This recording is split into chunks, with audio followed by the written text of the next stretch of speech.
Long ago, in the remote village of Darya Pur, there stood a crumbling old mansion on the edge of the forest. No one dared to go near it after sunset.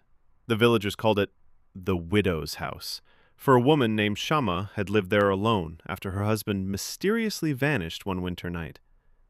They said she waited for him every evening, lighting a lantern by the window, but one night the light never came on. The next morning, her door stood wide open, her tea was still warm on the table, and she was gone. No body was found, only a trail of wet footprints leading into the forest, and they stopped halfway, as if she had vanished into the air. Since then, strange things plagued the house. Lanterns flickered in the windows, though no one lived there. On windy nights, villagers swore they heard the sound of a woman weeping, sometimes calling a name no one could make out. Those foolish enough to enter claimed they heard footsteps following them, even though the dust on the floor was undisturbed. One stormy night, a group of young men from the village dared each other to spend the night inside. They brought candles, blankets, and tried to laugh off their fear.